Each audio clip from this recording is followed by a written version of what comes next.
J'étais challenger, mec, je faisais 200 balles par mois. Je me rappelle, je me la tuais nuit blanche et tout. Je révisais mes scripts de prospection à froid et tout. J'envoyais des tonnes de messages, ça marchait pas, je comprenais pas pourquoi. Bah, Si vous faites un truc, le lâchez pas. Continuez jusqu'à ce que ça marche un minimum. ah, mais en fait, t'étais là que pour me prospecter, pour me vendre ta formation. Bah oui. Mais si tu dis dès le départ, t'as pas ce problème-là. Avant, j'ai rejoint une agence de montage vidéo, pareil, où j'ai falsifié mon identité, mais c'est passé, où j'ai aussi fait quelques sous. Même encore avant, il y avait du dropshipping, où j'ai fait 2-3 ventes grâce à de la création de contenu, création organique. Il y a trop de gens qui regardent du contenu, que ce soit de Yomi Denzel, que ce soit de Oussama Amar, que ce soit de Antoine, que ce soit de n'importe quel entrepreneur qui font ah ouais, putain, c'est bien, je me lancerai. C'est bien, tu te lanceras, mais quand? Est-ce que tu te lances demain? Est-ce que tu te lances ce soir? Est-ce que tu te lances maintenant? Au début, j'avais fait un petit peu de dropshipping, mais ça n'avait pas bien marché. Et j'ai dit pourquoi pas faire quelque chose de vraiment concret de A à Z. Du coup, on est passé sur le côté branding, marketing, la partie que je préfère. Et c'est vraiment sur ça qu'on s'est basé. Et aujourd'hui, on a toujours notre marque. Et on est en train vraiment de déployer ça petit à petit et ça prend forme. Bienvenue dans ce tout premier podcast. Alors j'ai la chance aujourd'hui d'animer et d'être en présence de ces deux belles personnes, Clément et aussi Ahmed. Alors je vais vous laisser vous présenter dans un premier temps. Ok, bon, je me présente, il y en a sûrement qui me connaissent déjà, que ce soit mes amis, mes proches. Je lance un tout nouveau format, déjà pour moi, parce que j'ai envie de voir ma propre évolution dans mon entreprise. Je pense que d'ici 5 ans, je serai content de retrouver des formats comme ça. Et tout simplement pour un petit peu amener ma touche. Si je pense que je peux aider des gens qui sont motivés, qui ont la dalle, qui sont déter, voilà, je le fais. Donc concrètement, quelle est mon activité? J'aide les entrepreneuses essentiellement dans le MLM à développer leur activité grâce à des techniques de prospection efficientes, vraiment spécialisées sur l'acquisition client. À toi, mais. Incroyable, Clément. Alors, de mon côté, très content pour l'invitation. Merci beaucoup, Clément. Ça fait très plaisir. De mon côté, je développe et j'aide des entrepreneurs à se développer sur les réseaux sociaux. Donc que ce soit en faisant appel à moi pour de la prestation de service, pour vraiment créer du contenu et du trafic viral, principalement sur Instagram, mais ça peut se faire sur tous les réseaux sociaux. C'est moi qui ai l'expertise et puis à côté justement j'ai créé une agence pour pouvoir développer ça au maximum. On propose de temps en temps des accompagnements pour les personnes qui souhaitent faire ça par eux-mêmes, mais généralement on a de plus en plus de résultats avec la prestation de service. D'accord. Et je voulais savoir pourquoi au tout début, vous deux, vous avez commencé par faire de l'entrepreneuriat. Pourquoi l'entrepreneuriat et pas autre chose? Attends, mais est-ce que d'abord, Liam, toi aussi, je ne te présenterai pas dans un premier temps? Je me présente. Mais évidemment. Bon, alors je me présente, je m'appelle Liam. J'ai travaillé avec Clément sur Boost Mentor. J'étais du coup le cofondateur. Yes. Et du coup, j'étais sur tout ce qui était la partie marketing. Et voilà pour ma petite présentation. Et du coup, je suis là aujourd'hui pour tout simplement faire ce petit podcast avec vous. Et en tout cas, je prends un très bon plaisir. Donc, ma petite question, c'était avant d'avoir tout commencé, qu'est-ce qui a fait que vous avez choisi cette voie qui est du coup l'entrepreneuriat aujourd'hui? Pourquoi est-ce que j'ai choisi l'entrepreneuriat? Il faut savoir que j'ai commencé l'entrepreneuriat à 13 ans. Donc, ça date quand même, ça fait quand même un certain moment. Pourquoi est-ce que j'ai commencé? Je pense au début, il ne devait pas y avoir de raison en particulier à part me faire un peu d'argent. Ensuite, c'est vite devenu une passion de créer des choses. C'était vraiment un kiff. Et ensuite, j'ai eu des objectifs. J'ai eu une vision claire de ce que je voulais faire. Et puis, depuis, j'ai jamais arrêté. Et je suis toujours resté focus. Au bout d'un moment, j'ai vu que j'ai réussi à développer certaines compétences. J'ai vu que c'était aussi la chose la plus importante. Et puis, tout est parti. D'accord. Okay. Et du coup, pour toi, Clément? Pareil, du coup j'ai commencé moi dans le MLM à 14 ans avec Future Infinity qui m'ont apporté l'éducation financière et donc dans cette éducation financière j'ai compris un truc, c'est qu'il y a des gens qui se la tuent de 8h à 18h, qui vont au McDo, qui font du salariat clairement, qui sont payés peut-être 1500, 1008, 2000 et ils se disent pas dans leur tête si j'arriverais à trouver si ce n'est qu'un seul client en 30 jours où j'amène ma zone de génie et que je peux facturer 2000 €, ce serait bien plus simple. Sauf que les gens ne comprennent pas ça parce que pourquoi? L'entrepreneuriat, il y a du risque. L'entrepreneuriat, c'est l'insécurité. Et ils préfèrent rester dans leur zone de confort. Et c'est ce qui aujourd'hui différencie les entrepreneurs des salariés, malheureusement. Exactement, totalement d'accord avec toi. Et de ce fait, comment on fait du coup pour générer nos premières sources de revenus? Enfin, quand est-ce que vous avez réussi, vous en tout cas, à générer votre première source de revenus? Parce que du coup, vous avez tous les deux commencé très très tôt. Future Infinity. J'étais challenger, mec, je faisais 200 balles par mois. Je me rappelle, je me la tuais nuit blanche et tout. Je révisais mes scripts de prospection à froid et tout. J'envoyais des tonnes de messages, ça marchait pas, je comprenais pas pourquoi. Après, à 14 ans, quand tu fais du copier-coller, même si c'est de manière massive, c'est pas ce qui fonctionne le mieux. Donc ouais, non, en fait, ça a été ça. Vraiment, dans un premier temps, je pense que ce qui m'a le plus marqué, c'était les zooms qu'on faisait ensemble. Et je voyais des mecs qui avaient 1 an, 2 ans de plus, dont Cameron, si Cameron, tu passes par là, magnifique, qui faisait 2K, 3K, 4K par mois. Et j'étais là, mais quoi? Le mec, il a 1 an de plus que moi, il fait tant de thunes, c'est trop une dinguerie. Donc ouais, je me suis senti obligé d'aller voir tout ça et commencer. Ouais, carrément. Tu peux répéter la question? Alors la question a été plutôt simple, c'était quand est-ce que ça fait tes premières sources de revenus, parce que sachant que vous avez tous les deux commencé assez tôt. Voilà. Ok. Alors mes premières sources de revenus, bon, à part les 2-3... Enfin, faut savoir qu'au collège, j'ai réussi à vendre des Kinder Bueno quand même. Donc tellement je voulais faire de la thune et tellement je voulais vraiment avoir aussi cet aspect-là où je demandais pas à mes parents, etc. Donc en fait, je me débrouillais tout le temps. Mais en ligne, là où j'ai vraiment réussi à faire mes premiers sous, je pense que c'est comme Clément, c'était avec du MLM. Ah ouais. Mais même avant, j'ai dû faire... Ouais, avant, j'ai rejoint une agence de montage vidéo, pareil, où j'ai falsifié mon identité, mais c'est passé. Où j'ai aussi fait quelques sous. Et même encore avant, il y avait du dropshipping où j'ai fait 2-3 ventes grâce à de la création de contenu, création organique. Et d'ailleurs, même pour mon MLM, j'ai jamais fait de prospection, ça a toujours été avec de la création de contenu organique. Et pareil, chez Futures Infinity Challenger, si bien sûr. Chez Futures Infinity Challenger, j'ai rejoint AOS et j'ai rejoint Novalia. C'est des noms, je pense que ça en parlera peut-être à certains, mais sinon. Okay. Enfin bref, voilà, je sais même pas si on a le droit de dire les. Bon, on s'en fiche en vrai. Mais en tout cas, voilà.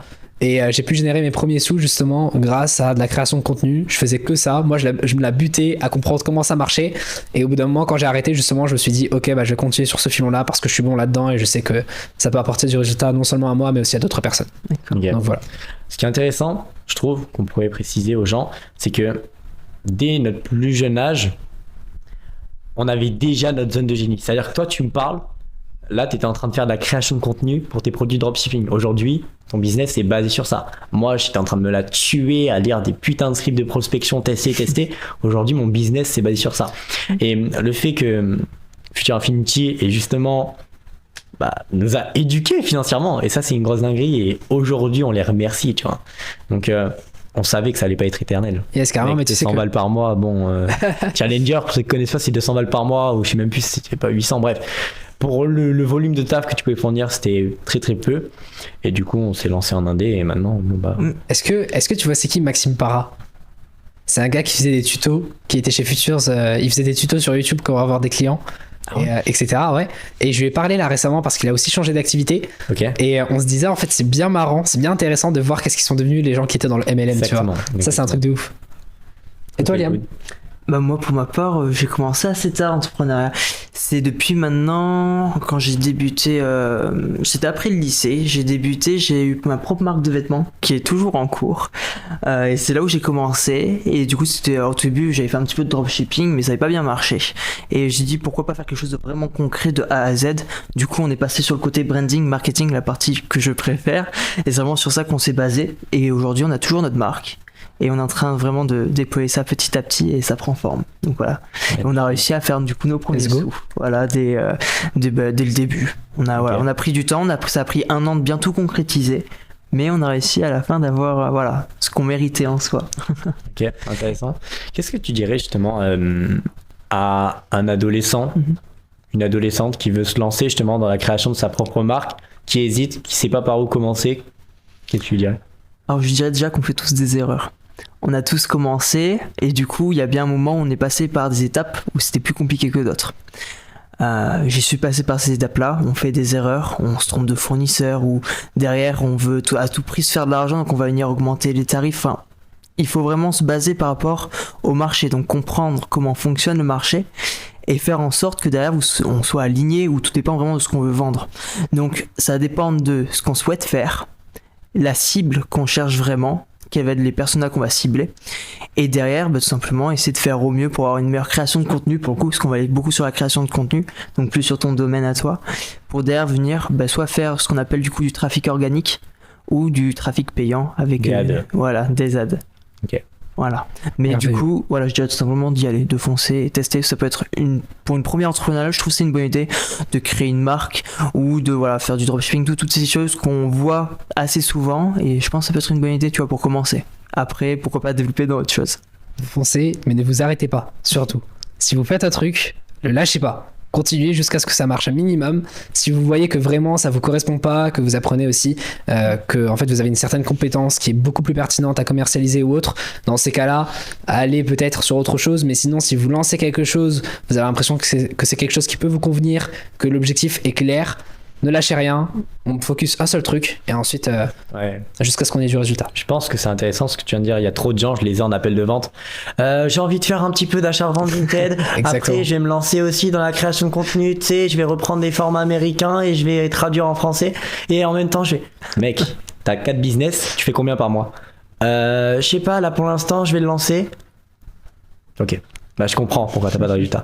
Parce que t'es trop éparpillé. Et ce que t'as souligné, c'est exactement ça. Il faut avoir un seul vecteur de focus. Quand tu taffes sur un seul truc à la fois. Et évidemment, il y a des moments où il faut savoir lâcher le truc, tu vois.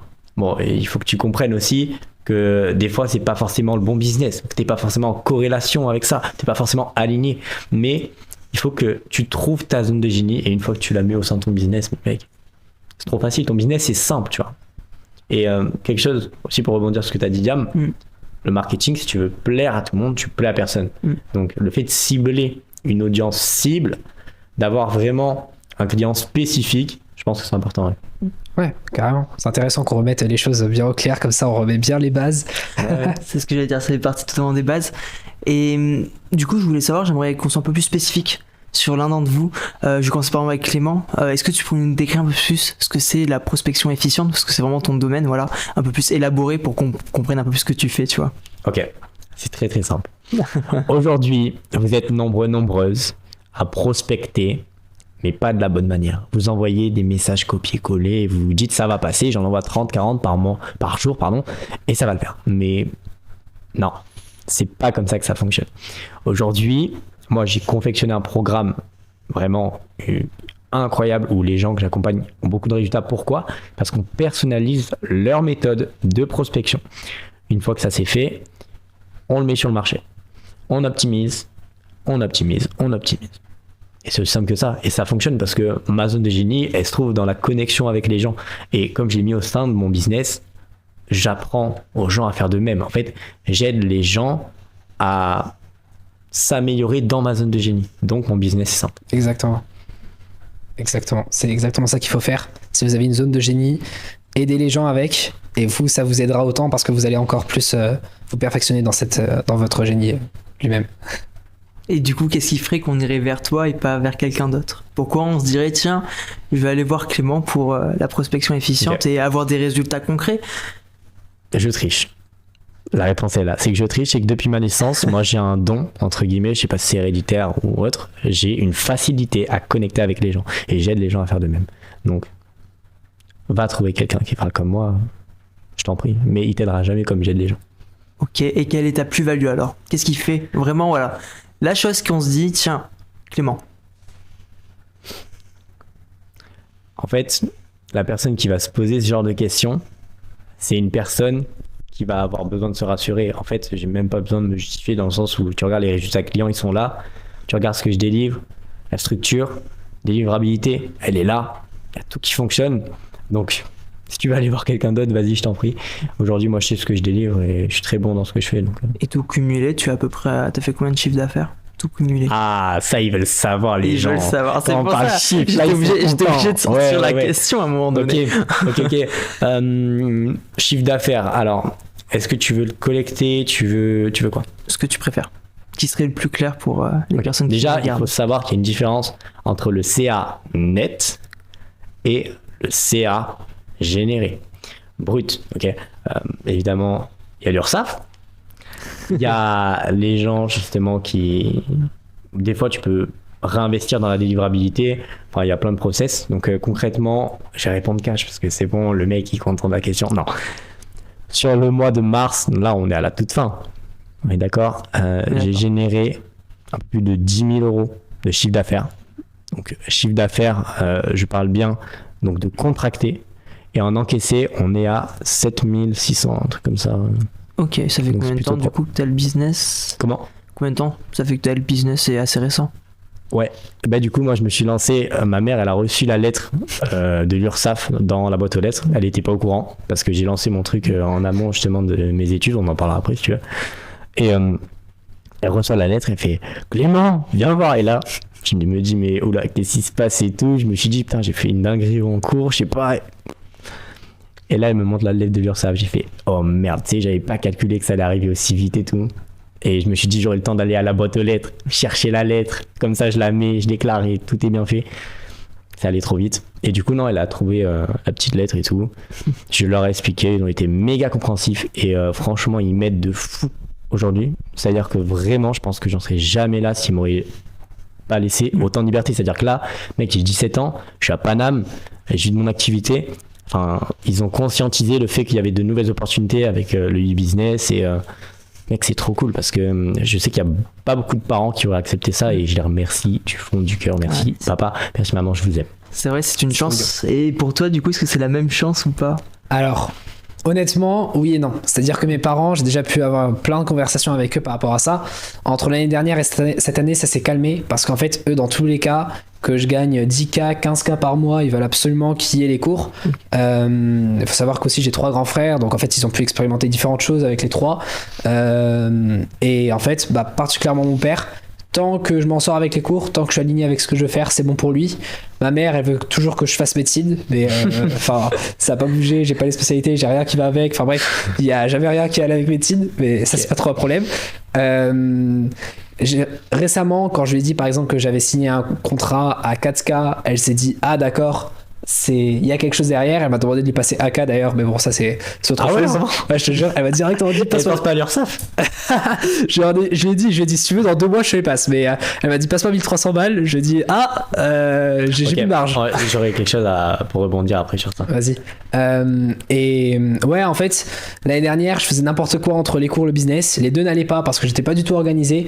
J'avais une déterre monumentale pour le business mais pas du tout pour les cours, mais comme j'avais une pression de mes parents, du lycée, de tout ce que tu veux, de tout le monde qui me disait vas-y concentre-toi sur les cours, et puis moi j'avais que le business qui m'intéressait. Finalement j'avais pas d'entre-deux qui était bien fait, il y avait rien qui marchait.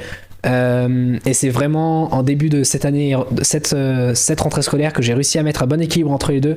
Le business avance moins vite, mais au moins on m'a lâché la grappe pour tout le reste, et puis je peux faire ce que je veux à côté. Ok. Pour rebondir sur ce que tu as dit, mes parents, quand ils m'ont dit tu peux arrêter les cours, c'est parce que j'avais signé un contrat à 30 000 euros. Sinon, avant, impossible. Là, je leur ai dit, bon, voilà, c'est concret, tu vois. Je leur ai montré le contrat, il était signé. Après, il y a eu des trucs avec le client. Bref. Mais concrètement, je leur ai montré le contrat. Ils ont fait, bon, bah là, ok, il n'y a pas de souci. En plus, on voit que tu fais ce que tu aimes, ce qui te transcende. Donc, ils ont été cool. Et pour revenir justement sur la trésor, faut faire méga attention parce que c'est la raison number one des entreprises cool, la mauvaise gestion de leur trésor. C'était ma prochaine question. Ton client à 4K, ok, tu vas faire 13 jours, tu vas travailler avec lui, et en 13 jours, tu vas cramer 1005. L'URSSAF, il tombe en même temps, il demande un remboursement, t'es dans la merde. Et c'est pour ça qu'il faut vraiment bien gérer sa trésor, garder, et après utiliser, investir, soit dans la vente ou le marketing, parce que c'est ce qui fait levier sur une entreprise. Ouais, carrément, je suis totalement d'accord avec toi. Justement, c'est à ça que je pensais quand j'ai dit à ma mère, dans 2-3 mois, je te les passe si tu veux, parce que justement, il faudrait d'abord que j'accumule, que je me sécurise, et ensuite que je puisse lui donner ce qu'elle veut. Ok. Et du coup, ma petite question pour continuer, c'est quoi le mieux entre l'inbound et l'outbound marketing? Déjà, il faut clarifier qu'est-ce que c'est l'inbound ou l'outbound. Tu veux expliquer? Tu présentes l'inbound. Et je présente l'outbound marketing. Allez-y, voilà, parce que... Je commence. Est-ce que je vends l'outbound marketing ou est-ce que... Tu donnes une définition simple pour commencer. Chacun donne une définition marketing, simple. Voilà. Out, en anglais, veut dire dehors. In veut dire dedans. L'outbound, c'est quand vous allez aller chercher vos prospects qualifiés avec la prospection efficiente. Ce qui fait que vous allez être non seulement dépendant de vos actions, vos résultats dépendent de votre volume de taf. Si vous prospectez 10 personnes par jour, ça va être compliqué d'aller chercher 10K, sauf si vous avez une offre à 10 000 et ok, dans ce cas-là, ça peut, tu vois, il suffit juste que tu trouves un client. Mais concrètement, pour des offres mid-ticket ou high-ticket, il faut vraiment utiliser la prospection efficiente. C'est trop puissant et tu bookes tellement plus de calls que l'inbound. Fais-nous une petite définition de l'inbound. L'inbound marketing, ça va être quand, au lieu de compter sur de la quantité, vous allez compter sur des stratégies qui marchent bien, vous allez compter sur des stratégies qui vont être là vraiment pour vous aider et pour aller chercher vos clients sans même avoir à faire beaucoup trop d'efforts en fonction de ce que vous faites. Bien sûr, il va falloir tester parce que parfois ça va pas marcher, c'est comme l'outbound, mais justement l'inbound, ça va être quand vous allez faire de la création de contenu. Parfois les gens mettent aussi les ads dedans parce qu'on est toujours dans la partie stratégique avec de la création de contenu. Et ensuite, la conversion se fait en fonction de vous, en fonction aussi de l'effort que vous y mettez. Vous pouvez faire une parfaite fusion entre les deux. Après, ça, on pourra détailler ça après, mais voilà. Okay. Et du coup, pour quelqu'un qui va débuter, vraiment quelqu'un qui débute, qu'est-ce qui serait le mieux, quel serait le meilleur conseil ou la meilleure chose à appliquer? Parce que forcément, ça dépend aussi de bien sûr ce que va faire la personne. J'ai pas le contraire.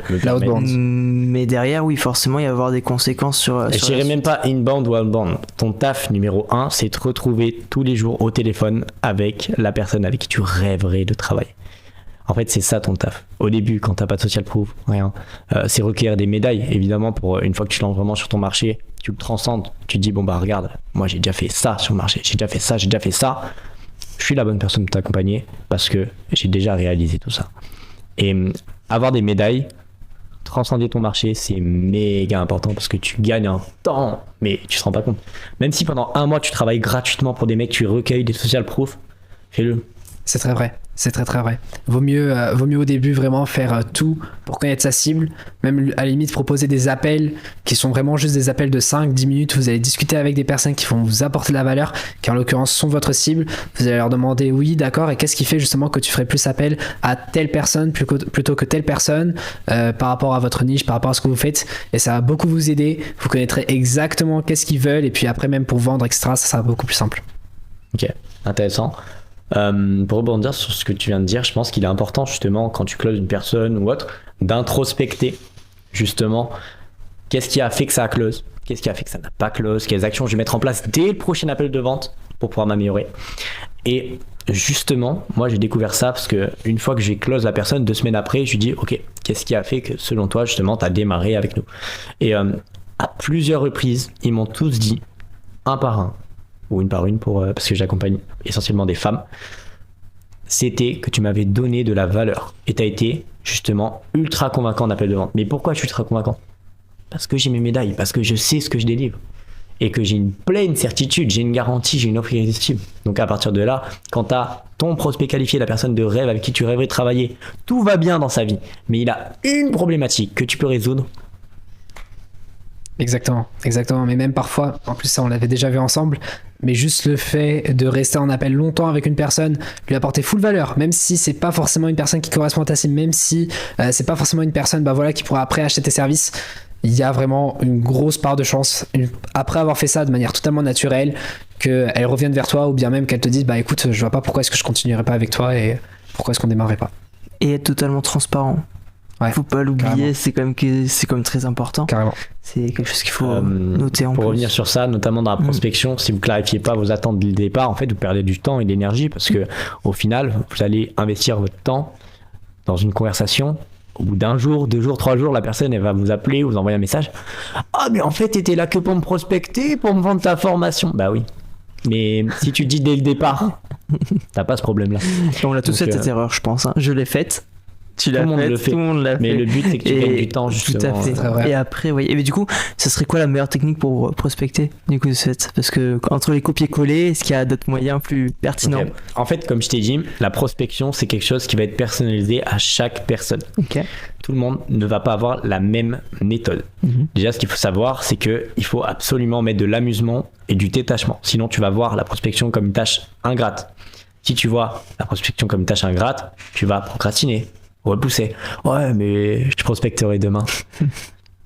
Ouais, mais c'est ça ton taf, c'est de retrouver littéralement en call avec ton avatar client chaque jour, d'avoir le plus de calls avec ton avatar client. Le mec, tout va bien dans sa vie. Il y a une problématique, c'est qu'il n'a pas assez de clients. et toi, tu lui résous cette problématique. Et bah, c'est là justement, je trouve que Clément fait quelque chose de magique. C'est que, en fait, moi, à force de prospecter, même si j'ai eu mes premiers clients justement en prospectant, je sais pas, ça m'a totalement. Ça m'a vraiment. Je trouve ça vraiment désagréable. Je pense qu'il y en a beaucoup qui sont dans cette situation-là. Ouais. Et même si on se dit, ok, d'accord, c'est la seule chose qu'il nous faut pour avoir du résultat, même si on essaie de se mettre un peu en énergie et qu'on essaye d'avoir de la joie qu'on le fait. Enfin, je sais pas. Je sais qu'il y a des personnes, ça le fait pas. Moi, ça l'a pas fait. Et d'ailleurs, ce que je fais et qui est une stratégie qui marche très très bien, si vous voulez l'appliquer, c'est imaginons que vous êtes bon en stratégie en termes de création de contenu, qu'on fait de la création de contenu. Il y a beaucoup de gens qui oublient que chacune des nouvelles personnes qui s'abonnent sont potentiellement des prospects qualifiés. Et en fait, tout simplement, derrière, il suffit juste d'envoyer un nouveau message aux nouveaux abonnés. Et là, on parle de prospection efficiente, mais par contre de prospection avec des prospects qui sont pas froids, mais tièdes. C'est-à-dire des prospects en fait qui vous connaissent déjà, qui ont déjà vu ce que vous faites, vous leur avez déjà apporté de la valeur potentiellement. Et derrière, en fait, même pour se retrouver en appel avec elles, c'est beaucoup plus simple. Au lieu d'envoyer 100 messages pour avoir 50 appels, je sais pas si c'est des vrais chiffres, plutôt 100 messages pour avoir 20 appels. Alors, si t'envoies 100 messages et que t'as 50 appels, c'est très fort. Je t'embauche, je te donne 2000. Non, plutôt pour avoir une vingtaine d'appels, là, vous allez avoir une chance sur deux de tomber en appel avec la personne. Ok, intéressant. Juste pour revenir sur le point d'apporter de la valeur, je pense qu'il y a différentes formes. Tu vas avoir le call où vraiment, pendant 45 minutes, tu cadres l'appel dès le départ, tu fais OK. Le but de cet appel, pour être totalement transparent avec toi, tu ne corresponds pas à mon avatar client. Cependant, je vais te donner le plus de conseils à appliquer dans ton business pour pouvoir faire en sorte que tu le deviennes. Et pendant 45 minutes, tu donnes son plan d'action ultra précis pour qu'il puisse le devenir. Donc, il élève son état de conscience d'un niveau 1 à un niveau 2. Et sinon, il va y avoir format VSL, donc tunnel de vente, vidéo YouTube, trafic qualifié, même create content. Tu peux très bien donner justement de la valeur dans ta create content. Là, ce qu'on fait, c'est quoi? C'est de la create content, on donne de la valeur. Ouais. Qu'est-ce qui fait que aujourd'hui tu en es à ce point-là et que au tout début tu te disais peut-être tu vois pour en arriver à ce point-là il va falloir tant d'efforts, il va falloir tant de choses, tant de sacrifices. Et qu'est-ce qui fait qu'aujourd'hui, en fait, tu as en soi cette fierté, mais tu sais que tu peux faire encore mieux. Tu le sais, au fond de toi, tu le sais très bien, que tu peux faire toujours mieux. Mais qu'est-ce qui fait que tu en es là aujourd'hui et pas au stade où tu étais précédemment? Ok, intéressant. Je pense que j'ai eu de la chance. Il y a beaucoup de gens qui disent ouais, non, mais c'est pas de la chance à travailler et tout. Il y a une part de chance. Je pense que c'est important de la provoquer aussi, mais il y a forcément une part de chance. Et ça, je sais pas d'où ça sort, mais ça l'est en tout cas. Évidemment, il y a des efforts, évidemment, il y a des sacrifices, évidemment, il y a du travail acharné, mais il y a une part de chance. Et des nuits blanches. Ça, on n'oublie pas les nuits blanches. Surtout que du coup, pour la petite anecdote, j'ai commencé à l'internat. Donc moi, j'arrivais, il était 20h. J'avais pas du tout faim parce que je venais de me défoncer le bide. J'avais mon premier call client à 20h, je me rappelle. Souvent, je le ratais parce qu'ils ouvraient pas l'internat tout le temps à l'heure. Et je disais au mec, ouais, non, mais tu es connecté sur le mauvais lien, j'arrive bientôt. Pour pouvoir lui envoyer un lien. Enfin bref, c'était un bordel. Et ouais, non, en fait, concrètement, je pense que c'est ton niveau de focus. Et encore une fois, faut que tu sois prêt à faire des choses que tu aimes pas, mais au final, pour le rendu, tu vois, enfin, mec, là, on est à Paris, on est dans un bed de stud, c'est beau, c'est beau. Normalement, là, je serais en train de faire mes maths. Ouais. Là, à l'heure d'aujourd'hui, je serais en train de faire mes maths, tu vois. Ouais. Et pour le rendu final, je pense que ça vaut le coup. Et c'est que le début. C'est que le début. C'est que le starting. Eh oui. Ok. Mais c'est ça qui est beau, je trouve. Et en fait, c'est quand on se rend compte petit à petit de l'avancement, on se dit quand même, ça fait que 3 mois, tu vois. Mais l'avancement est quand même, je trouve, énorme, tu vois. On passe de une personne qui avait pas forcément de connaissances, qui a appris d'ailleurs des connaissances, on va en revenir dessus, comment t'as appris les connaissances, à quelqu'un qui a maintenant un potentiel à pouvoir faire changer la vie des autres. Ouais. Et se dire que en à peine 3 mois, j'ai réussi à faire ce genre de choses, enfin je veux dire, peu de personnes y croiraient, même diraient oui, c'est plutôt des mensonges, tu vois. Et c'est pour ça que je voudrais savoir comment t'as fait. Est-ce que tu t'es formé? Quelles sont les formations que t'as eues? Voilà. Est-ce que tu peux nous en dire un peu plus dessus? Ouais, y a pas de souci. Les formations que j'ai eues, ça déjà, je pense qu'on le sait. Formation de Romain Mastrovito, gratuite, qui m'a cassé le crâne. Chaque vidéo, j'étais là en mode ah, le bâtard, il a raison. Et en fait, je pense qu'il a fait la différence, c'est que j'ai appliqué. Et qu'il y a trop de gens qui regardent du contenu, que ce soit de Yomi Denzel, que ce soit de Oussama Amar, que ce soit de Antoine, que ce soit de n'importe quel entrepreneur qui font ah ouais, putain, c'est bien, je me lancerai. C'est bien, tu te lanceras, mais quand? Est-ce que tu te lances demain? Est-ce que tu te lances ce soir? Est-ce que tu te lances maintenant? Il manque quoi à ces gens-là du coup? Ça s'appelle juste le syndrome de la consommation intelligente et c'est bien dommage. Et mon but aussi à travers ce podcast, c'est de pouvoir leur dire, si tu passes de ce syndrome à l'action vraiment, tu vois, aller chercher des vrais résultats. Là, je te parle de changer ta vie, mec. Parce que, ok, là, tu vas bosser, tu vas peut-être te dire, j'aime pas trop ce que je fais. Il y aura forcément une issue. Tu auras forcément une issue. Mec, même si t'aimes pas du tout être sociable, va dans le trading, va dans la crypto, tu seras tout seul, t'inquiète pas. Si tu aimes être sociable, tu fais des événements présentiels. En fait, il y a toujours une alternative. Et l'entrepreneuriat, c'est ça qui est cool, c'est que tu peux adapter à ta personne, ton caractère et réellement qui tu es, tu vois. Mais là, actuellement, tu vois, on est assis, on est bien, on est dans un studio. Ouais. Mais pour en arriver là, t'es quand même passé par différentes... on va dire différents soucis, différentes problématiques qui se sont passées. C'est pas une ligne toute droite. Ça a toujours été des avancements et un peu des fois des marches arrière. Et est-ce que tu peux soit nous donner une anecdote, soit nous donner un exemple concret de tu t'es dit à un moment mais c'est pas possible. Okay. Est-ce que ça a été contre moi ou est-ce que tu t'es déjà posé la question de est-ce que je dois arrêter ou pas? Ok, intéressant. Je me rappellerai toujours d'un truc. J'étais du coup à l'internat, mercredi, internat fermé. Donc, où c'est que je fais mes calls clients parce que j'étais full. Chaque mercredi, je suis full. À chaque fois, je sais pas où faire mes calls clients. Je vais à la médiathèque. Tu vois, le truc, faut être silencieux. Je commence à faire mon call. Et un call, tu peux pas le faire. Ouais, salut, j'ai pas. Non. Pour envoyer la. Tu vois, la patate. Ouais. Mec, tu peux pas te permettre de parler comme ça. On est d'accord. Donc, je parle normalement et tout. Le mec, il me vire de la médiathèque. Je finis en plein milieu de Mérignac Centre. Genre, c'est côté de Bordeaux. En plein milieu, mais vraiment plein milieu. Avec mon PC, en train de faire un call avec un Suisse. Et il s'avère que ce Suisse, ça a été mon premier closing à 2K. Mais concrètement, pendant que j'étais en appel, il y a le groupe des copines de mon ex qui passe, qui se fout de ma gueule, mec. Mais vraiment, qui se fout de ma gueule. Et après, il y a aussi les potes et tout de mon collège, de mon lycée, pardon, qui sont venus et tout. Le gars est sympa. Mais je veux dire, genre, j'avais tellement la dalle que j'en avais rien à foutre, mec. Et t'as envie de leur dire quoi, là, à celles qui te critiquaient, qui te disaient, ouais, non, mais regardez-le, ou tu vois, qui te jugeaient en soi, et qui derrière, là, peut-être, t'as envie dans le sens où tu commences à voir le résultat, déjà de 1, et de 2, le fait que, en fait, si on veut, on réussit. Enfin, on le sait tous, quoi. C'est qu'une question de détermination, de travail, et comme tu dis, un peu de chance. Qu'est-ce que je leur dirais? Ouais. Arrêtez de sortir en boîte déjà, c'est gavé gênant.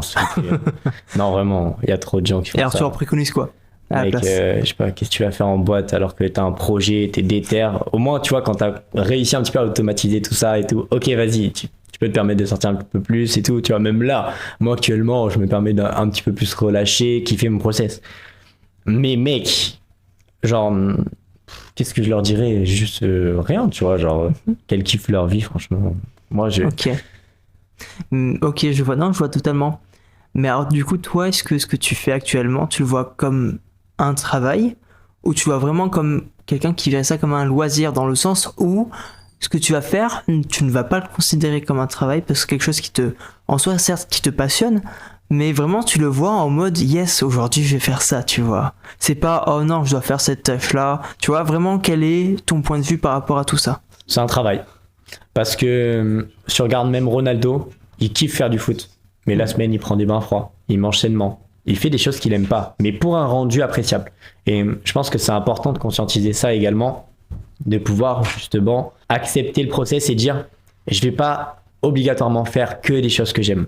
Il va forcément falloir passer par des étapes chiantes. J'aime pas. Moi, par exemple, c'est l'administratif. C'est trop chiant faire les contrats et tout, mais je le fais. J'aime pas le faire, je le fais. Mais je sais que le process derrière, il est incroyable. Bah oui, surtout les contrats, quoi. Ça permet un peu d'avoir la valeur légale comme quoi la personne est bien avec toi dans l'équipe. Mais oui, je comprends totalement. C'est la partie, on va dire, qui est moins fun. T'es pas avec le client, t'es avec une feuille que tu remplis. Forcément, mais il n'y a pas que ça. Oui, il y a plein d'autres choses. Il y a plein d'autres choses, forcément. Mais c'est partie des process. Après, ça, c'est le genre de choses que tu peux très bien demander à quelqu'un d'autre de le faire. Ou... Enfin, tu vois, tout dépend de l'équipe que tu as. Est-ce que d'ailleurs, tu as une équipe ou pas t'as réussi voilà. Ou est-ce que tu es tout seul à gérer sachant que j'étais là avant, mais est-ce que du coup maintenant tu es tout seul ou est-ce que tu gères J'en ai discuté longuement avec justement Romain et on en a décidé en fait que j'avais trop d'ego. Et ça, si putain, j'aurais un conseil à vous donner, c'est mettez votre ego de côté. Réellement. Pourquoi ? Parce que une fois que vous conscientisez le fait que vous ne pouvez pas tout faire tout seul, oui, mais faire ça avec trop de gens, c'est non. Genre vraiment. Et il y avait cette problématique, justement, avec Romain, et moi-même, en fait, il avait la même problématique, d'embarquer tout le monde dans son ambition. Et se fixer un objectif financier, exemple, vas-y, en avril, je vise 30K. C'est incroyable de se fixer un objectif financier et tout. Mais c'est de l'ego. En fait, il faut juste se concentrer sur ce que tu as à donner pour obtenir vraiment ton process. Mais il ne faut pas te concentrer sur les résultats financiers. Pourquoi ? Parce que si tu arrives à la fin du mois d'avril, que tu regardes ton compte et que tu fais « Ah putain, j'en ai fait 15 », eh ben, tu vas te sentir frustré, tu vas te sentir déprimé. Et les gens que tu as embarqués dans ta vision, les gens à qui tu leur as dit « Mais les gars, vous n'êtes pas prêts. En avril, on fait 30K. » Ils vont se dire « Mais attends, mais c'est un menteur le mec. » Et c'est pour ça que je pense que c'est important de rester dans la réalité. Et pas dire « Ouais, vas-y, let's go. J'embauche ci, j'embauche ça. » Et à la fin, ça fait un bordel parce que tu les as embarqués dans une vision qui n'était pas la réalité. C'est intéressant de ouf. C'est intéressant, du coup, je fais mon petit retour. Notamment le b.a.-ba de l'ego, justement, j'ai aussi appris avec Romain, c'est tout ce qui est dire je sais, oui mais. Ouais. Juste ces trucs-là, c'est le b.a.-ba. L'ego, ça bloque l'apprentissage, mais à un point, vous imaginez même pas. Justement, après avoir fait du MLM, après avoir appris un minimum à closer, après avoir appris un minimum à prospecter, avoir fait de la création de contenu, etc. À chaque fois qu'on m'apprenait un truc, je disais oui je sais, oui je sais, oui je sais. Et finalement, j'avais l'impression de savoir, alors que devant moi, c'était des gars qui faisaient peut-être 5 000 euros par mois, 10 000 euros par mois. Et puis je disais toujours oui je sais, alors que moi à côté, j'en faisais 200. Et du coup, j'apprenais. Oui. Ouais. Oh, oui. 200 euros. Et puis finalement, j'apprenais rien du tout. Et c'est quand j'ai mis de la conscience sur ça, justement grâce à Romain aussi, que j'ai directement arrêté de dire oui je sais, oui mais. Ouais. Je le dis parfois, mais c'est entre potes ou autres, ou enfin vraiment dans des situations où il n'y a pas une question d'apprentissage, il y a d'autres questions qui n'est pas vraiment pas importantes. Mais sinon, dans tout ce qui s'agit, le même dans la vie en règle générale, les oui je sais, les oui mais, on évite totalement, c'est le b.a.-ba de l'ego. Du coup, ce qui bloque l'apprentissage, c'est l'ego. Mais alors comment on fait pour améliorer notre apprentissage en soi ? Et comment on sait qu'on a un bon niveau d'apprentissage ? L'enseignabilité. Exactement. Qu'est-ce que c'est l'enseignabilité ? C'est ta capacité de changement. Donc si demain je t'appelle, je te dis ok, il faut que tu me rejoignes pour apprendre à faire 10 000 euros par mois. Maintenant, c'est à Bali, tu réserves ton train, ton bus, ton avion, tu fais ce que tu veux, tu te démerdes. Et il faut que tu sois là demain à 12h, sinon je te prends pas dans mon programme. À quel point tu es prêt à faire les efforts pour pouvoir aller chercher vraiment cet apprentissage. Ça, c'est ta capacité de changement. Et la capacité d'apprentissage, c'est à quel point tu vas appliquer ce qu'on va dire de faire. Ou alors tu vas dire « Ah non, mais en fait, je pense qu'il s'y prend pas forcément de la bonne manière. Parce que, mec, tu fais 200 balles, tu fais 300, 500, 1000 balles, l'autre, il en fait 10. Enfin... T'as pas trop le contexte pour faire en sorte de lui donner des conseils vraiment. Tu vois, c'est comme si un petit cuisinier amateur, il donnait des conseils à Philippe Etchebest. Enfin, des conseils ou plus du jugement ? Parce que moi, plus ça comme un jugement dans le sens où, bah, regardez-le, tu vois. C'est pas un mec qui fait 100 balles par mois qui va me dire comment scale mon business, tu vois. Moi, je te parle de ça, vraiment. J'ai peut-être une question pour toi, Clément. Est-ce que t'as déjà pensé à faire des ads ? Les ads, pour te dire, bah du coup moi je reste sur ce qui marche et les ads pas du tout pour l'instant, c'est pas mon focus pour l'instant. Orga et c'est avec mon copywriter, on a défini une date, une échéance justement pour lancer les ads, mais concrètement non, pas pour l'instant, c'est pas mon focus. Ok, parce que justement je me disais au stade même où t'en es, ça serait potentiellement très intéressant parce que ça serait totalement un autre canal d'acquisition. Et puis même juste le tester. Hein. Pour l'instant, tu mets, tu sais, des 50 balles juste comme ça pour tenter, pour faire avancer quelque chose. Les ads, c'est un très bon effet de levier, mais arrivé à un certain stade. C'est-à-dire que là, ce qui marche le mieux pour moi, c'est l'organique. Je peux faire scale avec l'organique.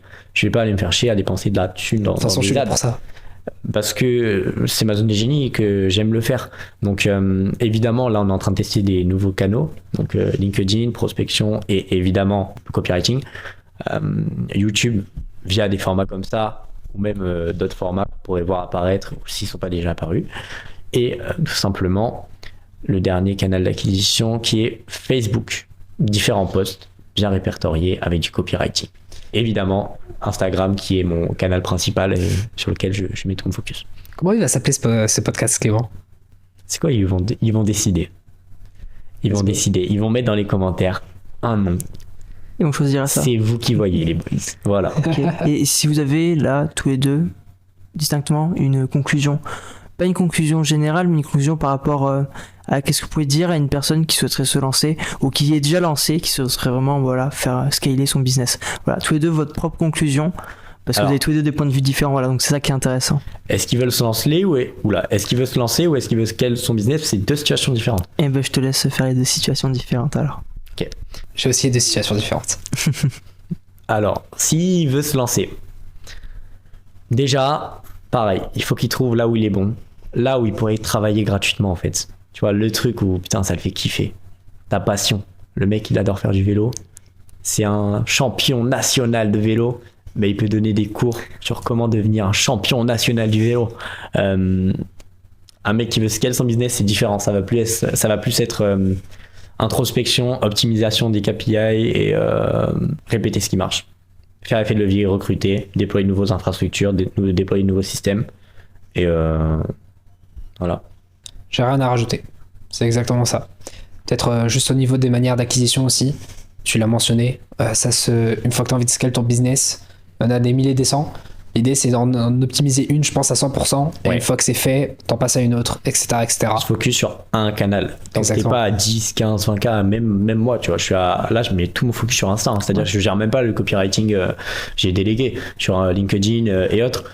Je me focus vraiment sur une chose et sur Instagram parce que c'est là où il y a mon client cible. D'ailleurs, ça, on en a parlé au début du podcast, mais c'est non seulement du coup dans ce qu'on souhaite lancer en termes de business, mais c'est également en fait dans toutes les petites parties de ton business.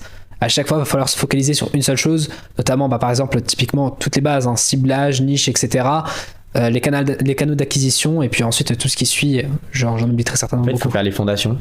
Tu définis ton offre irrésistible, ton avatar client, tu te positionnes de manière méga précise sur le marché, tu es spécifique, tu aides une personne en particulier. Mon offre, elle est pour toi, elle n'est pas pour toi. Tu vois, elle est pour X personnes, pas pour Y. Et concrètement, une fois que tu t'es spécifié, que tu as un positionnement ultra clair, ton but, ton goal, mec, c'est juste te retrouver en appel de vente le plus possible avec ton avatar client de rêve. Et le close, et réessayer, t'entraîner, essayer, etc. Introspecter. D'accord. Et pour les personnes, mettons, qui seraient intéressées, qui aimeraient prendre un petit appel, comment ça se passe? Ouais, bah après moi comme je l'ai dit, mon avatar client ça va plus être justement une femme dans le MLM ou un homme qui souhaite développer justement ses positions à travers différentes techniques. Donc on a tourné ce matin même une formation qui va être en ligne normalement semaine prochaine grand max. Faut que les monteurs montent tout ça, ça va être good. Mais concrètement là, moi je suis carrément chaud de pouvoir les aider et let's go si ça peut vous aider, sachant qu'on a déjà eu des résultats clients, on a déjà un service qui fonctionne. Donc voilà, tout simplement. J'ai à peu près le message à faire passer. À partir du moment où vous sentez que vous en avez marre peut-être de prospecter, ou bien tout le monde en a marre de prospecter parce qu'ils savent pas prospecter les gens. Exactement. Mais est-ce que finalement ils préféraient pas autre chose? Peut-être il y en a qui ont un certain lifestyle, dans ces cas-là ils préféraient montrer leur lifestyle, d'autres qui ont beaucoup de valeur apportée, ils se sentent un peu emprisonnés, ils veulent vraiment dégager tout ce qu'ils veulent apporter comme savoir et ils veulent pas le faire n'importe comment. Dans ce cas-là, venez me contacter, on verra comment est-ce que c'est possible, tout simplement d'optimiser tout ça pour pouvoir ensuite avoir un trafic qui correspond. Ok. J'ai envie de vous remercier déjà et j'ai envie de dire hâte de faire le prochain podcast en tout cas. Merci à vous. On verra bien où c'est. Quand, comment. Je sais pas, je m'en fous. On verra il nous reste quelques heures là pour faire un deuxième podcast. On fait genre que c'est dans 2 semaines. Genre. On change de vêtements. À tous dans 2 semaines. Ciao. Voilà, non, very good. Et de toute façon, si vous avez des questions, des suggestions, des choses, il n'y a pas de souci. Est-ce que c'est disponible sur Spotify? Non, je pense pas, ça va pas être mon focus. En vrai, je sais pas du tout, honnêtement. Dans les commentaires déjà sur YouTube, ça sera bien. Mec, ça sert à rien Spotify pour l'instant. On n'est pas à ce niveau. Pour l'instant, on va faire du trafic, donc abonnez-vous, c'est important pour voir ce qui va arriver sur la chaîne. Ça va être une grosse dinguerie, je vais tout vous montrer. Et le petit pouce bleu. C'est Mettez le important petit aussi. pouce bleu, la petite cloche et Voilà, et on c'est se dit parfait. à très très vite. Merci à vous. Let's go tout le monde. Ciao ciao.